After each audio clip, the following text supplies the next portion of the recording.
नमस्कार, स्वागत है आप सभी का हिस्ट्री 360 चैनल में। मैं रवि कुलरिया, हिस्ट्री लेक्चर राजस्थान से। हम पढ़ रहे थे कक्षा 12 एनसीईआरटी हिस्ट्री की सेकंड बुक भारतीय इतिहास के कुछ विषय भाग 2, जो कि मध्यकालीन भारत से संबंधित है। इसका दूसरा चैप्टर है भक्ति और सूफी परंपराएं। इसमें मैंने 3 वीडियो पहले ही अपलोड कर दिए हैं। ये चौथा वीडियो है जिसमें हम जो नवीन भक्ति परंपराएं हैं उसके बारे में चर्चा करेंगे, और खास तौर से इसमें चर्चा होगी कबीर की, मीरा की और गुरु नानक की। और इसके बाद में लास्ट में इसमें दिया गया है कि सूफी परंपरा का इतिहास कैसे लिखा गया, उसके पुनर्निर्माण के लिए कौन कौन से स्रोत हैं। उसमें खास तौर से तो हम एक तो अली बिन उस्मान हुजवीरी की किताब आती है कश्फ उल महजूब, उसकी चर्चा करेंगे। इसके अलावा सूफी संतों की बातचीत, उनके लिखे हुए पत्रों का संकलन और सूफी संतों की जीवनियां और स्मरण, उसके बारे में थोड़ी सी चर्चा है। और लास्ट में काल रेखा आ जाएगी। तो इस वीडियो में ये पूरा चैप्टर कंप्लीट हो जाएगा। तो शुरुआत करते हैं नवीन भक्ति पंथ। सबसे पहले कबीर के बारे में चर्चा है। उत्तरी भारत में संवाद और असहमति। अनेक संत कवियों ने नवीन सामाजिक परिस्थितियों, विचारों और संस्थाओं के साथ स्पष्ट और सांकेतिक दोनों किस्म के संवाद कायम किए।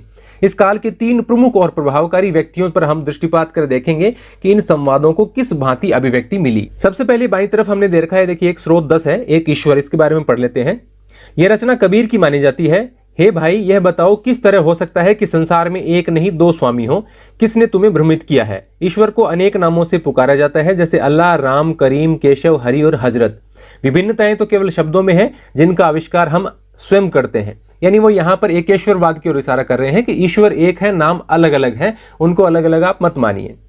कबीर कहते हैं दोनों ही भुलावे में है, इनमें से कोई एक राम को प्राप्त नहीं कर सकता। एक बकरे को मारता है, दूसरा गाय को, वे पूरा जीवन विवादों में ही गंवा देते हैं। यानी आपस में विभिन्न समुदायों के अंदर जो विवाद हैं, उन विवादों के अंदर व्यक्ति की जिंदगी पूरी हो जाती है और वो मर जाते हैं। जबकि इस तरह के विवाद हैं वो अर्थहीन है, उनका कोई मतलब नहीं है। ईश्वर की यदि आप भक्ति करते हैं, आराधना करते हैं, तो ईश्वर एक है, उसके नाम अलग अलग हैं।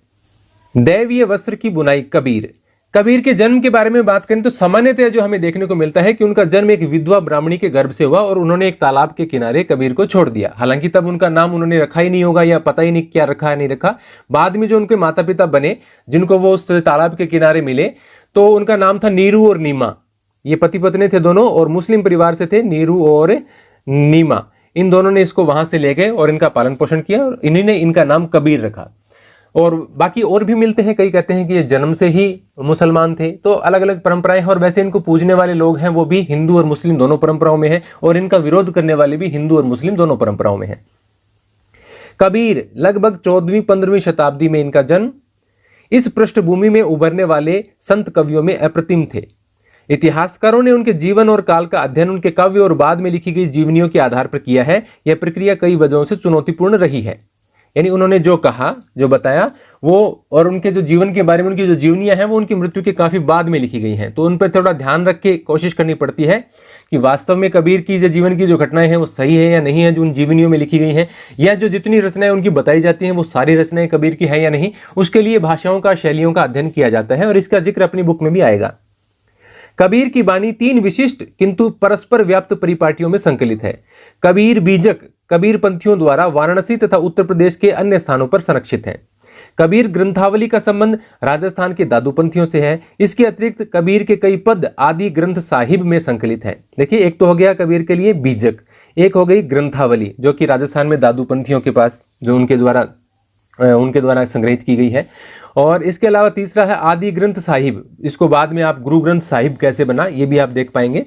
जो सिखों की पवित्र धार्मिक पुस्तक है गुरु ग्रंथ साहिब, पहले उसका नाम आदि ग्रंथ साहिब ही था। उसका नाम क्यों बदला, इसके बारे में जब गुरु नानक पढ़ेंगे तो उसके अंदर आ जाएगा।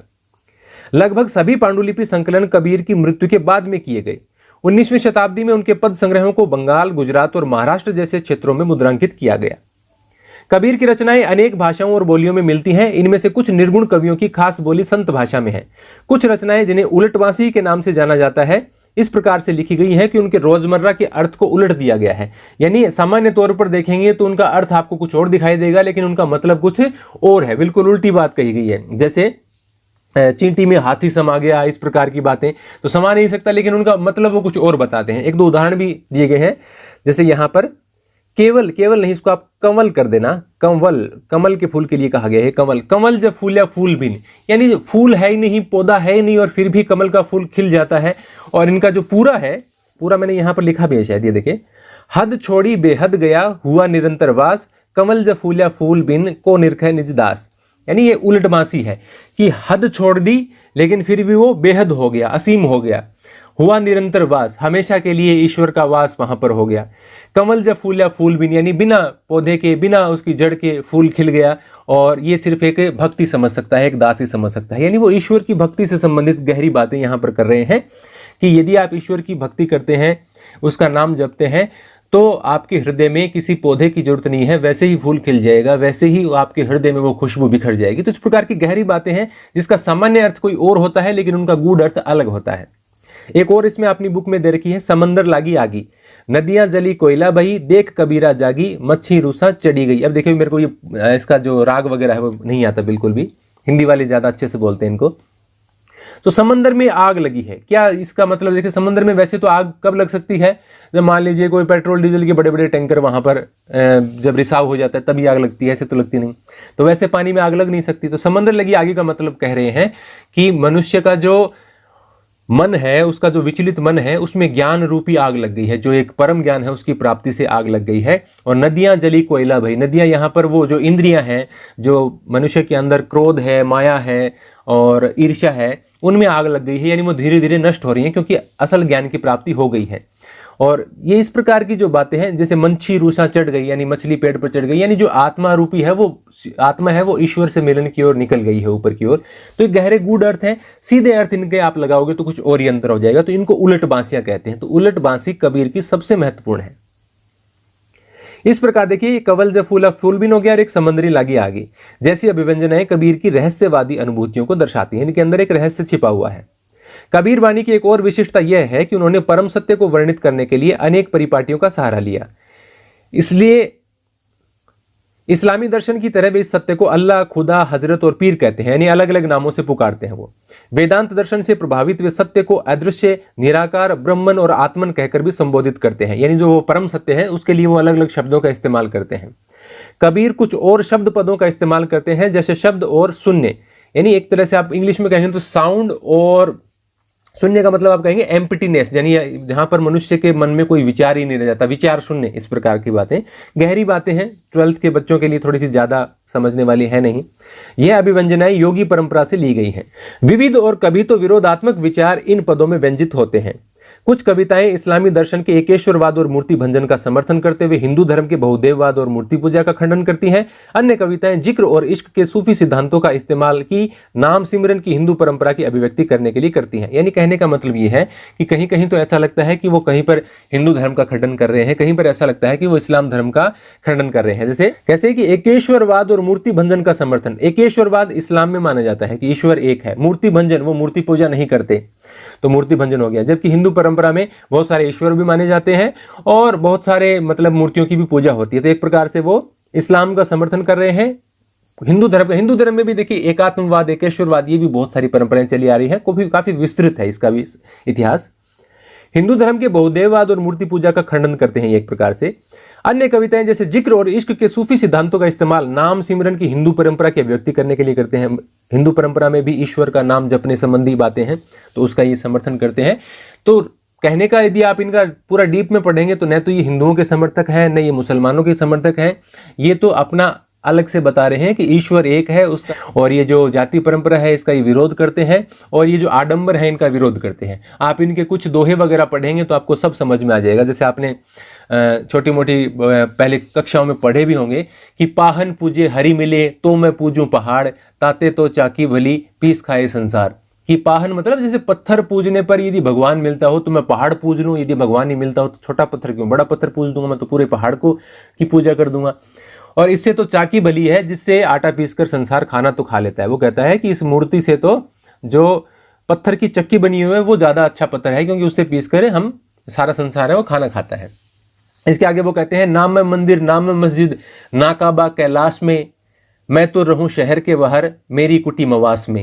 यानी न तो मैं मंदिर में हूं, न मस्जिद में हूं, न कैलाश में हूं, न काबा में हूं। काबा मुसलमानों का पवित्र स्थान है मक्का के अंदर।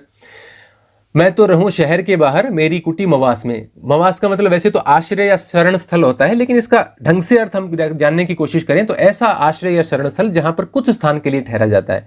तो वो कहते हैं कि इस जीवन में कुछ समय के लिए आए हैं, मेरा आश्रय स्थल बाहर है, और न तो मैं मस्जिद में हूं, न काबा में हूं, कैलाश में हूं, और ये ईश्वर को संबोधित करते हुए एक तरह से कह रहे हैं कि ईश्वर न मस्जिद में है न मंदिर में है, इस प्रकार से। एक और जैसे वो कहते हैं, जैसे यहाँ पर मूर्ति पूजा का विरोध कर रहे हैं, सभी धर्मों का कर रहे हैं वो, मतलब जो आडंबरपूर्ण बातें हैं उनका विरोध कर रहे हैं। एक आपने और पढ़ा होगा कि कांकर पाथर जोड़ के मस्जिद लई चुनाए, ता ऊपर मुल्ला बांग दे, क्या बहरा हुआ खुदाए। यानी जिस प्रकार से नमाज में, अजान वगैरह में जो स्पीकर वगैरह लगाकर आवाज़ दी जाती है, नमाज पढ़ी जाती है, अजान दी जाती है, उसका वो विरोध कर रहे हैं कि ईश्वर, जैसे ईश्वर का खुदा, क्या वो आपको बहरा थोड़ी है कि उसको सुनाई नहीं देगा, आप अपने मन में भी उसको स्मरण कर लेंगे तो भी उस तक बात पहुंच जाएगी।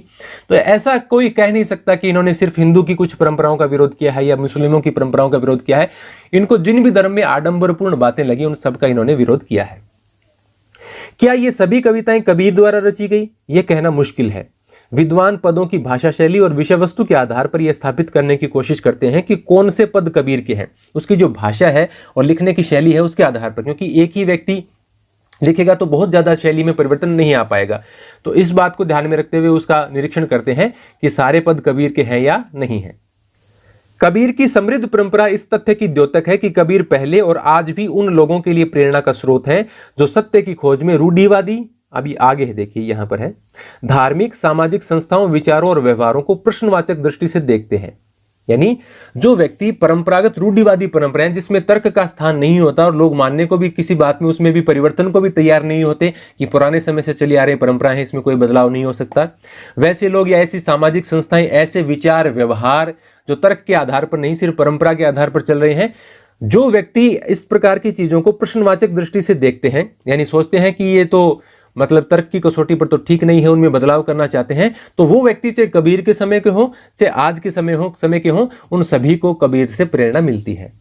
कबीर के विचार संभवतः अवध प्रदेश, उत्तर प्रदेश में स्थान की सूफी और योगी परंपरा के साथ हुए संवाद और विवाद के माध्यम से घनीभूत हुए हैं। कबीर की विरासत पर अनेक गुटों ने दावा किया है जो उन्हें याद करते थे और आज भी कर रहे हैं। हिंदू कहते हैं कि वो हिंदू हैं, मुसलमान कहते हैं कि वो मुसलमान हैं, तो काफी सारे विवाद हैं उनको लेकर। यह तथ्य इस बात से उजागर होता है कि इस विषय पर आज भी विवाद है कि वह जन्म से हिंदू थे अथवा मुसलमान, और यह विवाद अनेक संत जीवनियों में उभर कर आते हैं जो 17वीं शताब्दी यानी उनकी मृत्यु के 200 वर्ष बाद से लिखी गई। तो उनकी जीवनियों में भी अलग अलग हमें देखने को मिलता है, कहीं पर उनके लिए हिंदू लिखा गया जन्म से, कहीं पर जन्म से मुसलमान लिखा गया है। लेकिन वैष्णव परंपराएं जो सामान्यतः यहाँ पर इनकी जीवनी के बारे में माना जाता है, वैष्णव परंपरा की जीवनियों में कबीर का अरबी, जैसे यहाँ पहले ये अलग देख लेते हैं, कबीर का अरबी में अर्थ है महान। अब पूरा वाक्य पढ़ेंगे तो ठीक लगेगा।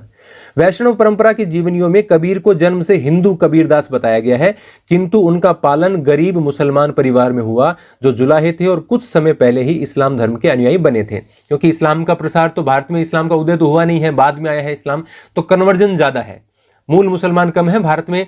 जैसे मूल तो कौन होगा, इस्लाम 7वीं सदी में शुरुआत हुआ है, तो इस्लामिक तो कोई था नहीं, पैगंबर मोहम्मद ने शुरू किया। बाद में जो भी लोग बने हैं वो धर्म परिवर्तन से बने हैं, चाहे वो एशिया में बने हों, चाहे वो आपके अफ्रीका महाद्वीप में बने हों, चाहे भारत में, एशिया के भारत वाले हिस्से में बने हों, कहीं पर बने हों। बाद में जो पहले उनका कुछ और धर्म रहा होगा उन लोगों का, चाहे वो किसी धर्म से संबंधित हो, बाद में उन्होंने इस्लाम ग्रहण किया है। तो भारत में भी बहुत से लोगों ने इस्लाम ग्रहण किया। तो कहा जाता है कि नीरू और ये जो इनकी पत्नी नीमा है, ये पहले हिंदू धर्म से संबंधित थे और बाद में इस्लाम धर्म के अनुयायी बने थे, और इन्होंने इनका पालन पोषण किया था। इन जीवनियों में यह भी कहा जाता है कि कबीर को भक्ति का मार्ग दिखाने वाले गुरु रामानंद थे।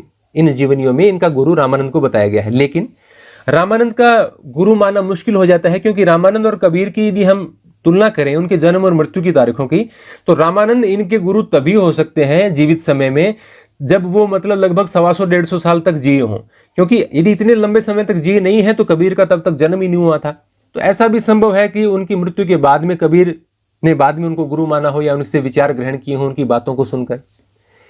किंतु कबीर के पद गुरु और सतगुरु संबोधन का इस्तेमाल किसी विशेष व्यक्ति के संदर्भ में नहीं करते। यानी जहां वो अपने पदों में गुरु और सतगुरु लिखते हैं तो ऐसा नहीं है कि वो रामानंद के लिए लिख रहे हैं, वो तो इसका सामान्य संदर्भ में उपयोग करते हैं। इतिहासकारों का यह भी मानना है कि कबीर और रामानंद का समकालीन होना मुश्किल प्रतीत होता है जब तक कि उन्हें बहुत ही लंबी आयु न दे दी जाए। किसको? रामानंद को। अतः वे परंपराएं जो दोनों को जोड़ती हैं स्वीकार नहीं की जा सकती, किंतु उनसे यह अवश्य पता चलता है कि कबीर की विरासत बाद की पीढ़ी के लिए कितनी महत्वपूर्ण थी। बाबा गुरु नानक और पवित्र शब्द। बाबा गुरु नानक का जन्म एक हिंदू व्यापारी परिवार में हुआ 1469 में और उनकी मृत्यु होती है 1539 में। उनका जन्मस्थल मुख्यतः इस्लाम धर्मावलंबी पंजाब का ननकाना गांव था जो रावी नदी के पास था। ननकाना साहिब कहा जाता है इसको, और ये पाकिस्तान में है, पाकिस्तान वाले पंजाब प्रांत में। उन्होंने फारसी पढ़ी और लेखाकार के कार्य का प्रशिक्षण प्राप्त किया। उनका विवाह छोटी आयु में हो गया था, किंतु वह अपना अधिक समय सूफी और भक्त संतों के बीच गुजारते थे और उन्होंने दूर दराज की यात्राएं की। एक बात यहाँ बिल्कुल सामान्य सी है, लेकिन बच्चे गलती कर जाते हैं कि बाबा गुरु नानक कौन से धर्म से संबंधित थे। वो खुद तो हिंदू धर्म से संबंधित है। अभी आप कहेंगे तो सिखों के पहले गुरु कौन है?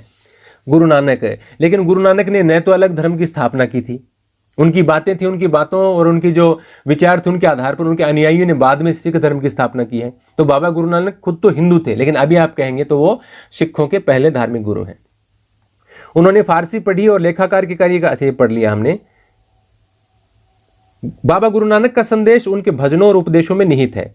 इनसे पता लगता है कि इन्होंने निर्गुण भक्ति का प्रचार किया।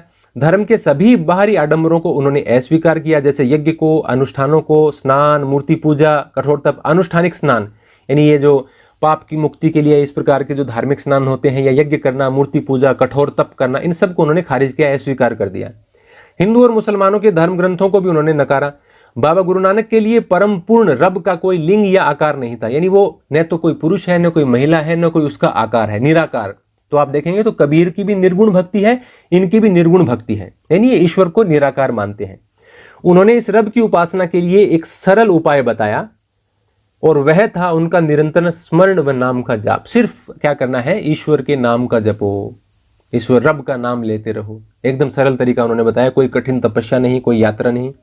उन्होंने अपने विचार पंजाबी भाषा में शब्द के माध्यम से सामने रखे। उनके विचारों को क्या कहा जाता है? शब्द। शब्द नहीं है, ये शब्द है, सही लिखा है, गलत नहीं लिखा है। बाबा गुरु नानक यह शब्द अलग अलग रागों में गाते थे और उनका सेवक मर्दाना रब्बाब बजाकर उनका साथ देता था। यहां ध्यान रखना, मर्दाना रब्बाब नाम नहीं है, नाम है सेवक का मर्दाना। वाद्य यंत्र जो बजाता है उस वाद्य यंत्र का नाम है रब्बाब। इस प्रकार से याद रखना है आपको। बाबा गुरु नानक ने अपने अनुयायियों को एक समुदाय में संगठित किया। सामुदायिक उपासना संगत के नियम निर्धारित किए, जहां सामूहिक रूप से पाठ होता था। जैसे आप कई साधु संतों के देखते हैं ना, सत्संग करते हैं, तो वैसे इनकी जो सामूहिक उपासना होती है, जहां वो पाठ करते हैं, गुरुवाणी वगैरह पढ़ते हैं, तो उसको संगत बोलते हैं। इस परिपाटी का पालन 200 वर्षों तक होता रहा। ऐसा प्रतीत होता है कि बाबा गुरु नानक किसी नवीन धर्म की संस्थापना नहीं करना चाहते थे, किंतु उनकी मृत्यु के बाद उनके अनुयायियों ने अपने आचार व्यवहार को सुगठित कर अपने को हिंदू और मुसलमान दोनों से पृथक चिन्हित किया। 5वें गुरु अर्जुन देव जी ने बाबा गुरु नानक तथा उनके 4 उत्तराधिकारियों बाबा फरीद, रविदास और कबीर की वाणी को आदि ग्रंथ साहिब में संकलित किया। इन्हीं को गुरुबाणी कहा जाता है। जैसे हमने पिछले वीडियो में पढ़ा था कि बाबा फरीद की कुछ बातें हैं वो सिखों के धर्म ग्रंथ में जो गुरु ग्रंथ साहिब है उसमें संकलित है। ये याद रखना आप। अभी तक इसका नाम क्या है? आदि ग्रंथ साहिब। बाद में इसका नाम गुरु ग्रंथ साहिब हो जाएगा। और ये अनेक भाषाओं में रचे गए। 17वीं शताब्दी के उत्तरार्ध में 10वें गुरु गोविंद सिंह जी ने 9वें गुरु तेग बहादुर की रचनाओं को भी इसमें शामिल कर लिया और इस ग्रंथ को गुरु ग्रंथ साहिब कहा गया। गुरु ग्रंथ साहिब नाम कब पड़ा? 10वें और अंतिम गुरु गोविंद सिंह के काल में, जब उन्होंने 9वें गुरु तेग बहादुर की रचनाओं को भी आदि ग्रंथ साहिब में शामिल कर लिया। उसके बाद में उसका नाम हो गया गुरु ग्रंथ साहिब। अब ये देखो, कुछ महत्वपूर्ण प्रश्न है। गुरु गोविंद सिंह ने खालसा पंथ की स्थापना की। खालसा पंथ का मतलब है पवित्रों की सेना की नींव डाली और उनके 5 प्रतीकों का वर्णन किया कि एक सिख के लिए क्या जरूरी है। बिना कटे केश, कृपाण, वो एक जो लंबा चाकू सा रखते हैं अपने पास में, कच्छ, एक लंबा सा वो पहने रखते हैं शरीर पे, कंघा और लोहे का कड़ा, ये एक सिख को रखने जरूरी है। ये उनके 5 प्रतीक हैं। गुरु गोविंद सिंह के नेतृत्व में समुदाय एक सामाजिक, धार्मिक और सैन्य बल के रूप में संगठित होकर सामने आया। तो ये भी एक अच्छा प्रश्न है कि किसके नेतृत्व में एक सामाजिक, धार्मिक और सैन्य बल के रूप में सिख समुदाय संगठित होकर सामने आया? तो गुरु गोविंद सिंह के नेतृत्व में। अब इसके बाद में है मीराबाई। यहाँ एक मूर्ति दी गई है कृष्ण की बांसुरी बजाते हुए और इसके नीचे यह बताया गया है कि ये तमिलनाडु से प्राप्त एक पत्थर की मूर्ति है 15वीं शताब्दी की और इसमें कृष्ण को बांसुरी बजाते हुए दिखाया गया है और मीराबाई कृष्ण के इसी रूप की पूजा करती थी। मीराबाई भक्तिमय राजकुमारी थी, राज परिवार से थे ये। और इनके बारे में यदि आपने पढ़ा हो तो राजस्थान की थी। इनका जन्म तो कुड़की गांव में हुआ था, जो कि अभी राजस्थान में बात करें तो पाली जिले में पड़ता है। पहले मारवाड़ वाले इलाके में आया करता था। अब आधुनिक राज्यों की बात करें तो ये पाली जिले में आता है। तो ये इनकी जानकारी कुछ तो दी गई है, कुछ मैं आपको बता देता हूं। इनका जन्म माना जाता है लगभग 1498-99 में कुड़की गांव पाली में हुआ। ये मेड़ता के शासक राव दूदा के पुत्र रतन सिंह की इकलौती बेटी थी। रतन सिंह की बेटी राव दूदा की पोत्री। राव दूदा ने इन्हें अपने पास मेड़ता में रखा, इनका पालन पोषण किया और 1516 में मेवाड़ के महाराणा सांगा के बेटे भोजराज के साथ इनका विवाह हुआ। महाराणा सांगा नाम सुना होगा आपने, संग्राम सिंह का। उनके बेटे भोजराज के साथ इनका विवाह किया। हालांकि विवाह के लिए सहमत नहीं थी, लेकिन इनका विवाह कर दिया गया। लेकिन इन्होंने जो एक स्त्रियों की जो भूमिका मानी जाती है कि अब घर संभालने वाली या किसी प्रकार से बच्चों को जन्म देकर एक माँ की भूमिका वाली, वो भूमिका इन्होंने निभाने से इनकार कर दिया और ये कृष्ण की भक्ति में ही रम गई। लेकिन इन्होंने भगवान कृष्ण की भक्ति में लीन रहते हुए कृष्ण को अपना एकमात्र पति स्वीकार किया कि मेरे पति गिरधर गोपाल हैं। खानवा के युद्ध में भोजराज की मृत्यु के बाद इन्होंने पूर्ण रूप से कृषि भक्ति में लीन होना उचित समझा और ये पूरी तरह से रम गई। उन्हीं के भजन गाती रही और बाकी सब सामाजिक काम है वो अलग प्रकार से वो उन्होंने सामान्य जीवन है वो छोड़ दिया, सिर्फ भक्ति में जीवन इन्होंने शुरू कर दिया। बाद में इनकी पति की तो मृत्यु हो जाती है, तो मेवाड़ के जो महाराणा है विक्रमादित्य, वो इनके जो सत्संग और भजन कीर्तन वाली है उनमें बाधा पहुंचाते थे, उनको मारने की कोशिश वगैरह भी करते हैं। आपने पढ़ा होगा कि एक बार उनको विष का प्याला भेजा गया, वो अमृत बन गया, सांप भेजा गया तो वो रस्सी बन गई। इस प्रकार की बातें आती हैं। तो कहा जाता है कि ज्यादा बाधाएं पहुंचाने के कारण विवश होकर ये अपने चाचा के पास आ गई मेड़ता में, और राजस्थान में है ये नागौर में, मेड़ता में आ गई इनके चाचा वीरम देव के पास। वहां उन्होंने फिर अपने आप को और ज्यादा धार्मिक चिंतन में, संगीत में, नृत्य में, इनमें अपने आप को लीन कर दिया। लेकिन मेड़ता पर भी बाद में आक्रमण होता है और जोधपुर के शासक मालदेव का अधिकार जब मेड़ता पर हो जाता है तो मीरा वृंदावन चली जाती है और वहीं मथुरा के आसपास के इलाकों में अपना जीवन बिताती हैं।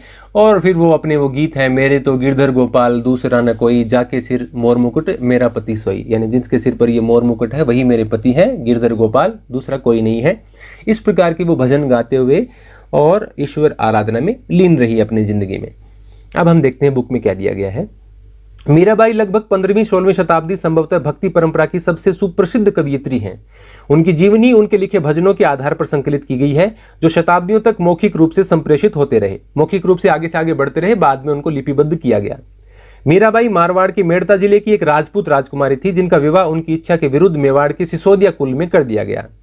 उन्होंने अपने पति की आज्ञा की अवहेलना करते हुए पत्नी और मां के परंपरागत दायित्वों को निभाने से इनकार किया और विष्णु के अवतार कृष्ण को अपना एकमात्र पति स्वीकार किया। उनके ससुराल वालों ने उन्हें विष देने का प्रयत्न किया, किंतु वह राजभवन से निकलकर एक परिव्राजिका संत बनी गई। कृष्ण के प्रति प्रेम, कृष्ण के लिए उनके सारे जो भजन हैं उसी प्रकार के हैं। कुछ अंश यहाँ पर दिए गए हैं। अगर चंदन की चिता बनाऊं अपने हाथ जला जा, जल बल भई भस्म की ढेरी अपने अंग लगा जा, मीरा कहे प्रभु गिरधर नागर जोत में जोत मिला जा। यानी अगर मैं चंदन की चिता बनाऊं तो हे ईश्वर तुम ही उसमें आओ, अपने हाथों से उस चिता को जला देना। जल बल भई भस्म की ढेरी अपने अंग लगा जा, वो मेरी चिता की राख है वो आप अपने अंग पर लगा लेना। मीरा कहे प्रभु गिरधर नागर जोत में जोत मिला जा, यानी एक प्रकार से आप मुझे अपने अंदर ही संभालो, आत्मा का परमात्मा से मिलन कर दो। इस प्रकार की कुछ बातें हैं। हिंदी के जो अध्यापक होते हैं वो काफ़ी बेहतर तरीके से समझा पाते हैं, मैंने कई बार देखा है। मैं इतना बेहतर नहीं बता पाता इनका जो अर्थ वगैरह है। एक और पद में वह कहती हैं, राणो जी मेवाड़ो मारो काई करसी, मैं तो गोविंदरा गुण गाशा, राणो जी रूससी गांव रखासी हरी रूषा कुमलाशा। यानी वो कह रही है कि मेवाड़ के जो राणा है, मैंने कहा था ना विक्रमादित्य किस प्रकार से उनको परेशान कर रहे थे, तो वो मेरा क्या करेंगे, मैं तो गोविंद के गुण गाऊंगी, यानी श्री कृष्ण के गुण गाऊंगी। राणो जी रूससी गांव रखासी, यानी यदि राणा रूठ गए तो गांव वाले मुझे रखेंगे, मेरी रखवाली करेंगे। लेकिन यदि हरि रूठ गए मुझसे, यदि जो ईश्वर है कृष्ण है वो मुझसे रूठ गए तो मैं कुम्हला जाऊंगी, यानी मुरझा जाऊंगी। तो इस प्रकार के काफी मार्मिक किस्म के या बहुत ही भक्ति में भजन है उनके। उन्होंने अंतर्मन की भावपूर्णता को व्यक्त करने वाले अनेक गीतों की रचना की। कुछ परंपराओं के अनुसार मीरा के गुरु रैदास थे, जो एक चर्मकार थे। इसे पता चलता है कि मीरा ने जातिवादी समाज की रूढ़ियों का उल्लंघन किया, कि एक राजपूत परिवार की स्त्री एक चर्मकार को अपना गुरु यदि मानती है, यदि इस बात में सच्चाई है, तो निश्चित रूप से उन्होंने जातिवादी समाज की रूढ़ियों को, वह यदि वर्ण व्यवस्था के जो प्रकार हैं इनको मानने से इनकार कर दिया होगा। ऐसा माना जाता है कि अपने पति के राजमहल के ऐश्वर्य को त्याग कर उन्होंने विधवा के सफेद वस्त्र अथवा सन्यासिनी के जोगिया वस्त्र धारण किए। सफेद वस्त्र या जोगिया जो भी गेरुआ या भगवा वस्त्र इस प्रकार के उन्होंने धारण किए। हालांकि मीराबाई के आसपास अनुयायियों का जमघट नहीं लगा और उन्होंने किसी निजी मंडली की नींव नहीं डाली, किंतु फिर भी वह शताब्दियों से प्रेरणा का स्रोत रही हैं। यानी जिस प्रकार से आप दूसरे संतों को देखते हैं, उनके अनुयायी हैं, उनका पूरा पंथ है अलग प्रकार से, तो ऐसी कोई व्यवस्था मीरा ने नहीं की। उनके रचित पद आज भी स्त्रियों और पुरुषों द्वारा गाए जाते हैं, खासतौर से गुजरात व राजस्थान के गरीब लोगों द्वारा, जिन्हें नीच जाति का समझा जाता है। निम्न जाति का कोई नहीं होता, सभी की जातियां समान है, सभी इंसान हैं, लेकिन जिनको समाज में निम्न जाति का समझा जाता रहा लंबे समय तक, उनके द्वारा ये गीत गाए जाते हैं। लेकिन मेरी राय में आज के समय यदि आपको किसी को भी कोई जाति व्यवस्था में अपने आप को ऊपर या नीचे समझता है तो वो मूर्ख इंसान है। अब आगे हैं शंकरदेव, असम में है ये, और जैसे बंगाल में चैतन्य महाप्रभु हुए उन्हीं के प्रकार की इनकी बातें हैं, और इनको इसीलिए असम में इनको कहा जाता है कि असम के चैतन्य महाप्रभु हैं। और चैतन्य महाप्रभु का अपनी ज़्यादा विवरण नहीं है किताब में, सिर्फ लास्ट में कालरेखा में नाम दिया गया है, तो उनके बारे में हम ज़्यादा बात नहीं करेंगे। इनकी कुछ कुछ महत्वपूर्ण बातें हैं। एक तो ये कौन से धर्म से संबंधित है? वैष्णव धर्म से संबंधित, यानी विष्णु की पूजा करते हैं। इनके जो उपदेश हैं उनको भगवती धर्म कहा जाता है, उनके उपदेशों को भगवती धर्म कहा जाता है। क्योंकि वे क्यों कहा जाता है? क्योंकि वे भगवत गीता और भगवत पुराण पर आधारित है, इसलिए इनका धर्म, इनके उपदेशों को भगवती धर्म कहा जाता है। शंकरदेव ने भक्ति के लिए नाम कीर्तन और श्रद्धावान भक्तों के सत्संग में ईश्वर के नाम उच्चारण पर बल दिया। ईश्वर का नाम लीजिए। उन्होंने आध्यात्मिक ज्ञान के प्रचार के लिए सत्र या मठ तथा नामगृह जैसे प्रार्थना गृह की स्थापना को बढ़ावा दिया, जहां बैठकर ईश्वर की प्रार्थना की जा सके। इस क्षेत्र में संस्थाएं और आचार आज भी पनप रहे हैं। शंकरदेव की एक यहाँ मुख्य प्रश्न है कि शंकरदेव की प्रमुख काव्य रचना कीर्तन घोष, तो 12वीं में भी आ सकता है कि कीर्तन घोष किसकी रचना है, तो आप इसको शंकरदेव की बताएंगे। धार्मिक परंपराओं के इतिहासों का पुनर्निर्माण, जो धार्मिक परंपराएं हैं वो कब शुरू हुई, कैसे शुरू हुई, कौन थे उसके पीछे, कैसे आगे बढ़ी, इन सब बातों का इतिहास कैसे लिखा जा सकता है उसके बारे में बताया गया है। हमने देखा कि इतिहासकार धार्मिक परंपरा के इतिहास के पुनर्निर्माण के लिए अनेक स्रोतों का उपयोग करते हैं। कौन कौन से सोर्सेज का उपयोग करते हैं? जैसे मूर्तिकला, स्थापत्य, जो भी उनके भवन निर्माण, ये इमारतें हैं। अब सीधा आगे जाना पड़ेगा हमें। पहले धर्मगुरुओं से जुड़ी हुई कहानियां, उसके आधार पर इतिहास का पता लगता है। दैवीय स्वरूप को समझने को उत्सुक स्त्री और पुरुषों द्वारा लिखी गई काव्य रचनाएं, अपने जो संत वगैरह हैं उनके प्रति जो उनकी काव्य रचनाएं हैं उनके आधार पर पता चलता है। जैसा कि हमने अध्याय 1 और 4 में देखा था कि मूर्तिकला और स्थापत्य कला का हम इस उद्देश्य के लिए तभी इस्तेमाल कर सकते हैं जब हम उसके संदर्भ को अच्छी तरह समझें, अर्थात इन आकृतियों और इमारतों को बनाने और उनका इस्तेमाल करने वालों के विचारों, आस्थाओं और आचारों की हमें समझ हो। किसी भी मूर्ति का, किसी भी पुराने किसी प्रकार के मंदिर का, भवन का, मठ का, उनका सही अर्थ हम तभी समझ सकते हैं जब उन परंपराओं के बारे में लिखित में हमारे पास कुछ जानकारी हो।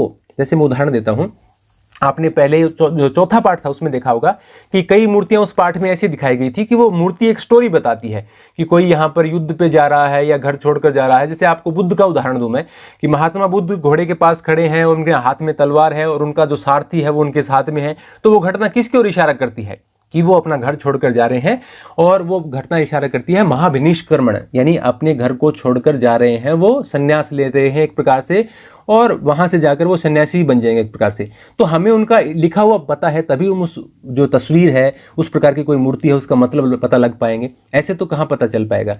तो ये जो मूर्तियाँ, ये जो इनके, और जो कोई भी मंदिर, मठ या किसी भी प्रकार के, जैसे बौद्ध धर्म के मानोगे आप, मठ मान लो, चाहे उनके स्तूप मान लो, चाहे उनके विहार मान लो, उनका सही मतलब तो हम तभी समझ पाएंगे जब उनके विचारों और आस्थाओं और आचारों की हमें थोड़ी बहुत जानकारी हो, तभी हम उन मूर्तियों वगैरह का सही मतलब निकाल सकते हैं।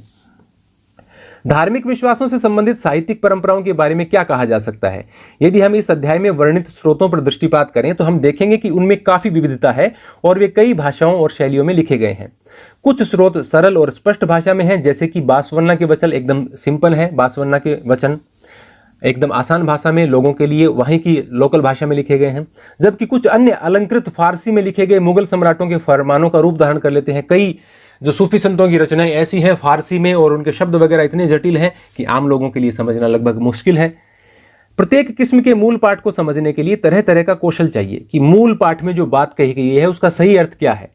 कई भाषाओं की जानकारी इतिहासकारों को होनी चाहिए, लेकिन इसके अलावा इतिहासकार को प्रत्येक विधि की शैली और शैलियों में सूक्ष्म अंतरों को भी पहचानना पड़ता है। लिखने की शैली और अलग अलग शैलियों में क्या थोड़ा बहुत अंतर हो सकता है, वो सभी चीजें समझकर ही उनका सही अर्थ लगाया जा सकता है। लगभग सभी धार्मिक परिपाटियां आज भी पनप रही हैं।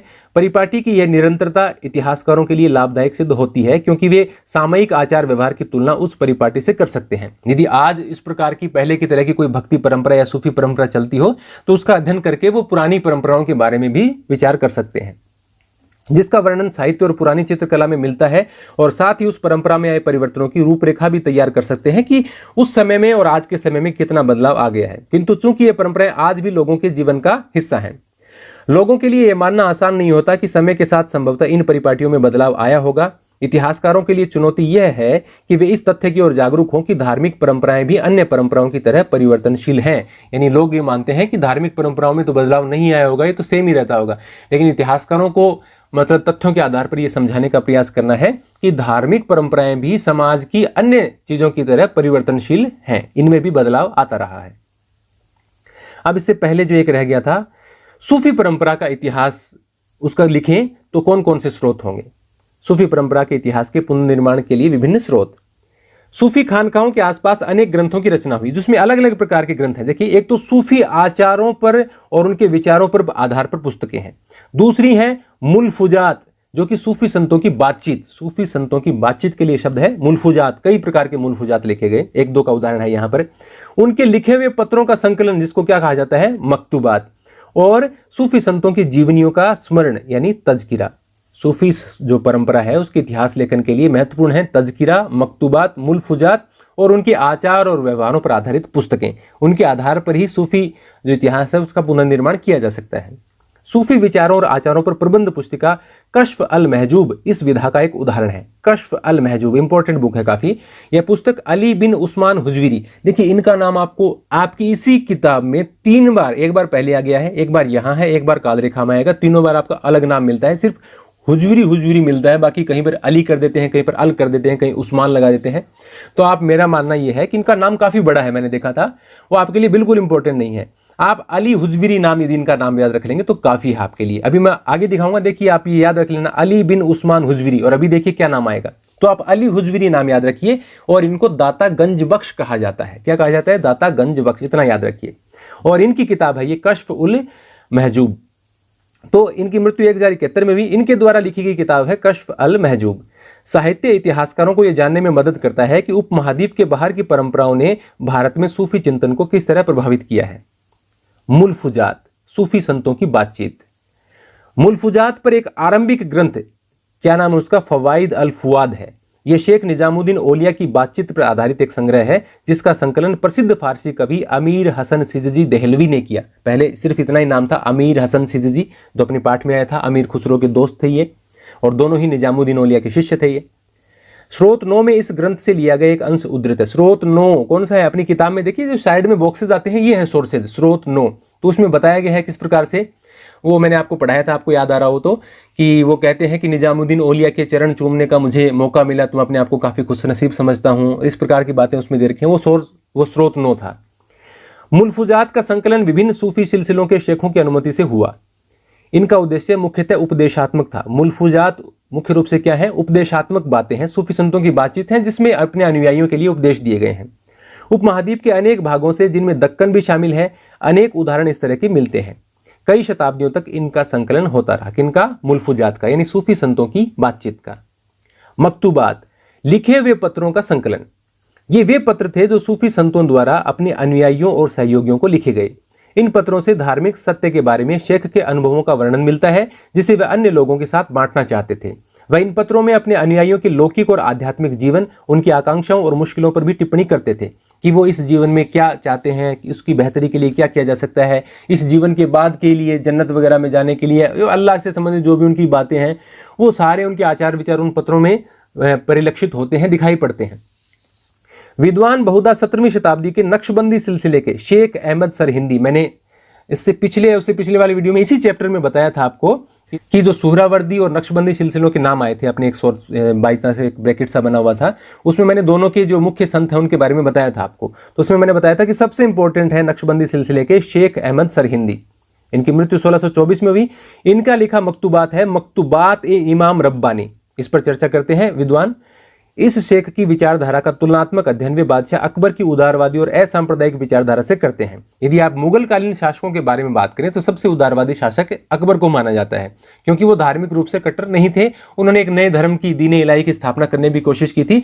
तो उनका जो उदारवादी और असांप्रदायिक रवैया है, उस रवैये की तुलना ये नक्शबंदी सिलसिले के शेख अहमद सरहिंदी की विचारधारा से करने का प्रयास करते हैं।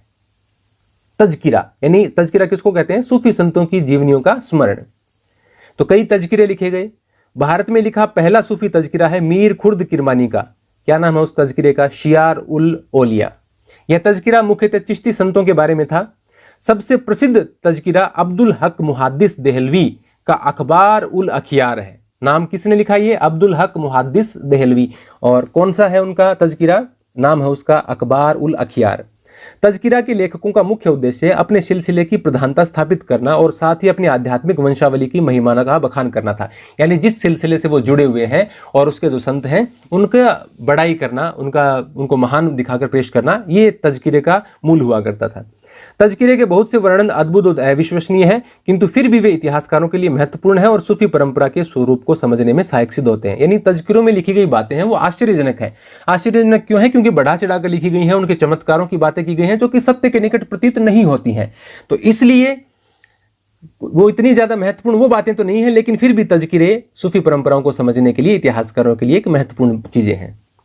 यह याद रखने योग्य है कि प्रत्येक परिपाटी जिसका जिक्र इस अध्याय में हुआ है उससे अनेक साहित्यिक और मौखिक संदेश जुड़े हुए हैं। बहुत सारे गूढ़ संदेश हैं जो मैं आपको समझाने का प्रयास करता हूं, डायरेक्ट, कई बार इनडायरेक्ट भी कोशिश करता हूं कि कौन विद्यार्थी पकड़ पाते हैं।